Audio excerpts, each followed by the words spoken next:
আসবো পরের খবরে। হাইকোর্টের দ্বারস্থ হয়েছেন এবারে বীরভূমের পুলিশ কমিশনার। বীরভূমের পুলিশ সুপারকে তলব জাতীয় মহিলা কমিশনের। এই মুহূর্তে বড় খবর দিচ্ছে আপনাদেরকে, যেখানে হাইকোর্টের দ্বারস্থ হয়েছে বীরভূমের পুলিশ কমিশনার এবং বীরভূমের পুলিশ সুপারকে তলব জাতীয় মহিলা কমিশনের।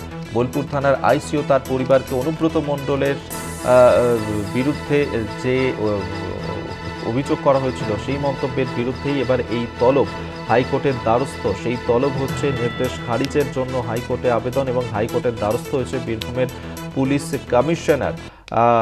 হাইকোর্টের দ্বারস্থ হয়েছে বীরভূমের পুলিশ কমিশনার। বীরভূমের পুলিশ সুপারকে তলব জাতীয় মহিলা কমিশনারের। পীযূষকান্তি নাগ আমাদের সঙ্গে টেলিফোনে রয়েছেন প্রতিনিধি, আরো বিস্তারিত জানবো।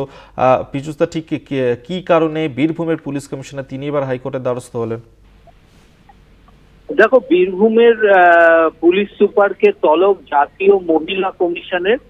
মূলত জাতীয় মহিলা কমিশন অনুব্রত মণ্ডলের আইসিকে যে ধরনের মন্তব্য করেছিলেন এবং তার পরিবার তার স্ত্রীকে নিয়ে যে মন্তব্য করেছিলেন, সেই মন্তব্যের প্রেক্ষিতে মহিলাদের সম্মানহানি হয়েছে এমনটাই অভিযোগ উঠেছিল।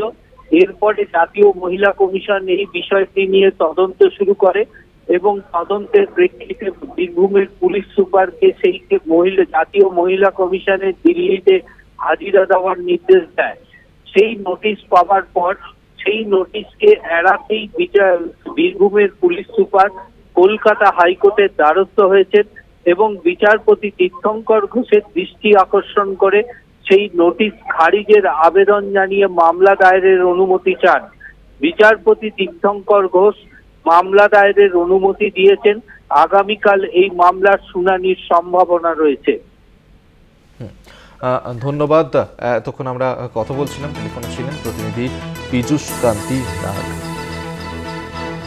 আপনাদেরকে আরেকবার জানিয়ে রাখবো যে অর্থাৎ অনুব্রত মণ্ডল তিনি যেভাবে পুলিশ সুপারকে যে মন্তব্য করেছিলেন তাকে তার পরিবারকে নিয়ে এবার তারপরেই সেই তলবের নির্দেশ খারিজের জন্য হাইকোর্টে আবেদন এবং সেই ক্ষেত্রে এবার বীরভূমের পুলিশ কমিশনার তিনি কলকাতা হাইকোর্টের দ্বারস্থ হয়েছেন এবার বীরভূমের পুলিশ কমিশনার এবং সেক্ষেত্রে বীরভূমের পুলিশ সুপার তাকে তলব করেছে জাতীয় মহিলা কমিশন, তাকে তলব করা হয়েছে।